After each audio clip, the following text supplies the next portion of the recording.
why you remain trapped in a relationship that hurts you. You know you are unhappy, that this relationship drains your energy, that the other person will never change. And yet, you stay. You have tried to leave. You have promised that this time would be different, but something always pulls you back. Why?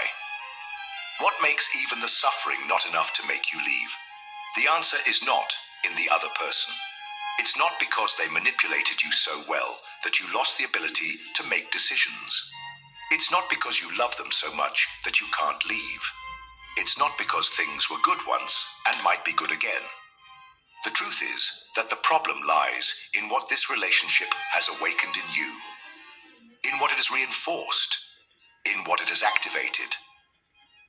Toxic relationships are not just about fights, lies, and manipulation. They are about unconscious patterns, about old wounds that never healed, about the fear of being alone, about the need for validation, about the vicious cycle of confusion and hope.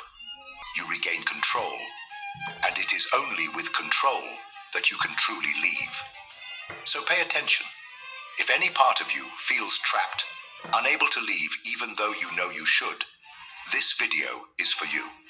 In the end, you will understand exactly why this cycle repeats itself. And more importantly, you will know how to break it. Let's get started. Add this one product for an... The answer lies in how we learn to love. Love is not something that simply happens. It is shaped, built, conditioned. And to understand why you feel so attached to someone who hurts you, we need to talk about something essential: attachment. From the moment we are born, we seek connection.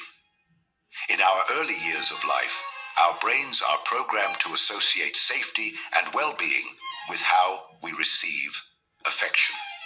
If we grow up in an environment where love and care are always available in a healthy way, we learn that relationships are safe and trustworthy.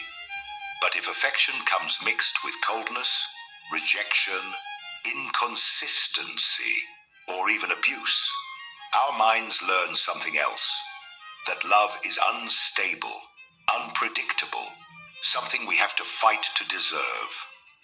And there lies the problem. If you grew up in an environment where love and pain went hand in hand, your mind internalized this dynamic. This means that when you meet someone who treats you well all the time, it may seem boring, artificial, even false. But when you encounter someone who gives you affection in controlled doses, who one day makes you feel loved and the next ignores you, your brain recognizes this pattern. It associates this cycle of uncertainty with what it learned to call love. This is the danger of the emotional trap. You are not just in love with the person, you are attached to what they represent for you. They awaken something old within you, a familiar feeling, an unconscious desire to prove that this time you will be enough, that this time love will win, that this time rejection will turn into acceptance. And this leads us to one of the biggest reasons why it is so difficult to leave a toxic relationship: the fear of loss. When your attachment has been built on uncertainty, the idea of losing that person becomes unbearable. Not because you can't live without them, but because you feel you need to resolve this story, that you need to prove you can make it work, that you need, in some way, to convince this person to give you what you have always wanted. But here's the truth. You don't need to prove anything to anyone. This relationship is not a test of your ability to be loved. The problem is not with you, and the solution is not with the other person either. The first step to getting out of this trap is to see what is happening. And this brings us to the next point. If emotional attachment creates this trap, what exactly keeps you stuck in it? There is a psychological mechanism that acts like an addiction and makes the suffering within this relationship seem in some way rewarding. This mechanism is called intermittent reinforcement, and understanding how it works may be the key to breaking this cycle. If this content is making sense to you, click the subscribe button and subscribe to the channel. Thank you for your support. Have you ever noticed that no matter how painful this relationship is, there are moments when everything seems perfect? Those rare instances when the other person is exactly who you wanted them to be, when it feels like everything is finally going to change. You cling to those moments, reliving every detail, convincing yourself that this is the true essence of the relationship, and that the rest are just obstacles that can be overcome. But this is not love. This is addiction. And what keeps this addiction alive is a powerful psychological phenomenon called intermittent reinforcement. The concept comes from B.F. Skinner's studies on behavior and conditioning. In experiments with animals, Skinner discovered that the most effective way to keep someone hooked on a habit was to reward them unpredictably. Instead of giving food every time a rat pressed a lever, scientists began to give food only occasionally, without a defined pattern. The result? The rats became obsessed. They pressed the lever repeatedly, desperate for the next reward, unable to stop. Now replace the rats with human beings and the lever with your relationship. It works the same way. If the other person were cruel all the time, leaving would be easy. But they give you small, random doses of affection, making you keep trying, always hoping for the next emotional reward. And the most perverse thing about this mechanism is that it trains you to accept less and less. In the beginning, you might have demanded respect, reciprocity, commitment. But after so many ups and downs, your standard changes. You start to accept crumbs because deep down, you just want to relive those good moments. You convince yourself that if you try hard enough, if you are patient, if you change something about yourself, the other person will finally return to who they were at the beginning. But that is the trap. This relationship was never about love. It was about control.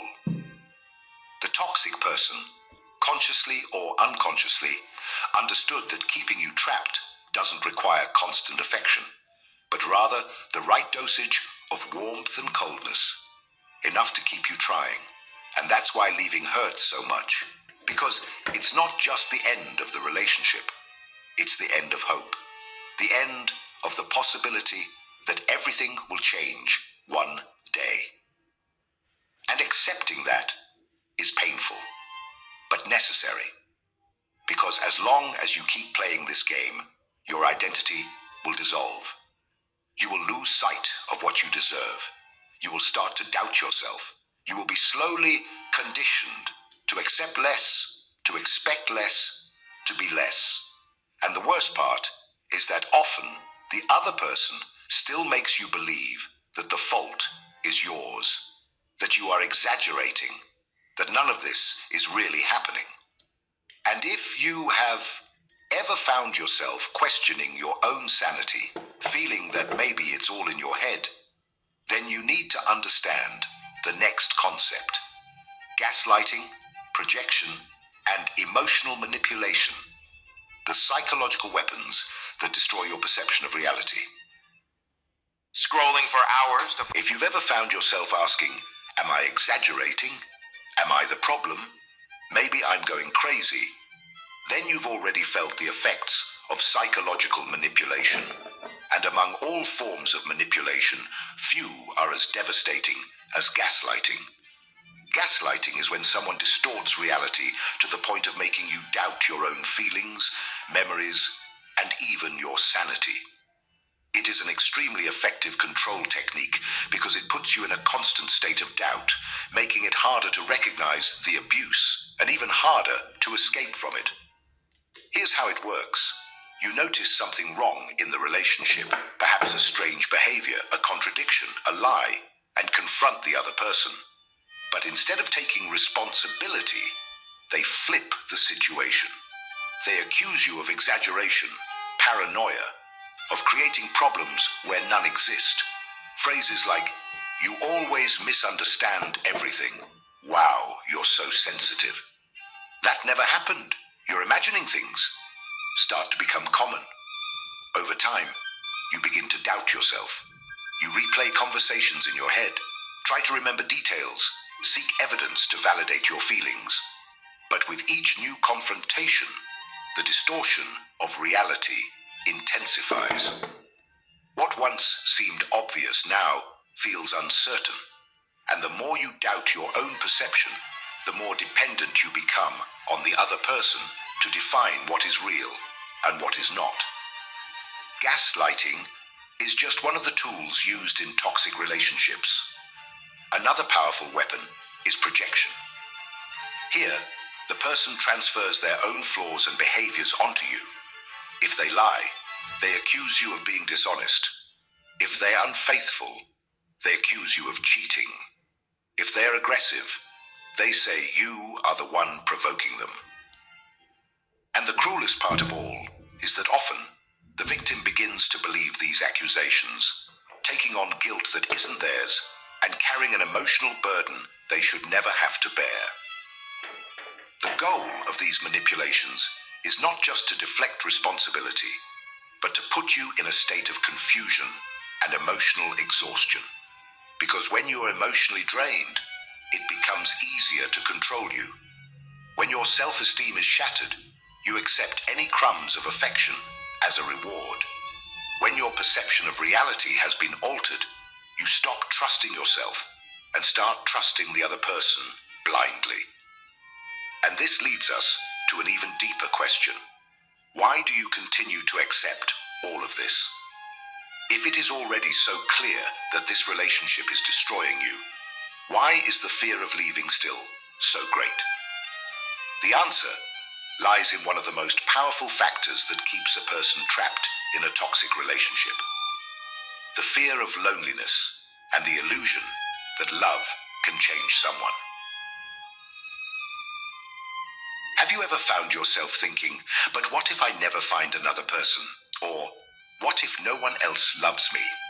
Have you ever caught yourself believing that if you just try a little harder, have a bit more patience, or change something about yourself, maybe this relationship will finally work? If so, then you have been a victim of one of the biggest factors that keep people trapped in toxic relationships: the fear of loneliness and the illusion of change. The fear of loneliness is not irrational. It has deep roots in our psyche. Since childhood, we are taught that being alone is a bad thing, something to be avoided at all costs. Society reinforces this all the time. Movies, songs, social media, everything tells us that being loved is our ultimate goal. As if being single is a failure. As if not having someone is proof that something is wrong with you. Now, combine that fear with a relationship that has destroyed your self-esteem. A relationship where you are conditioned to believe that no one else would understand you, that no one else would accept you the way this person does, that no one else would love you like this. The result? You convince yourself that leaving would be a mistake, that it would be better to endure what is bad than to risk being alone. But what if I told you that what you are feeling is not fear of loneliness? That what you are actually feeling is emotional withdrawal. Toxic relationships create a state of dependency similar to addiction. You are not just attached to the person, you are trapped by hope. You remember the person they were at the beginning, those moments when everything seemed perfect, and you believe that if you just hold on a little longer, that version of them will return. You rationalize the bad moments, justifying them as temporary phases. You cling to empty promises, to sweet words spoken at the right moments, and ignore the reality of their actions. This is not love. This is the illusion of change. The problem is that real change does not happen because you want it to. It doesn't happen because you love enough. It doesn't happen because you have sacrificed yourself to the point of having nothing left. True change only happens when the person recognizes the problem and has a genuine desire to transform. And let's be honest, how many times has this person promised to change? How many times have you heard excuses? How many times have you believed that this time would be different? If nothing changes, it's because this relationship was never meant to change. And accepting that hurts. It hurts because it means giving up hope.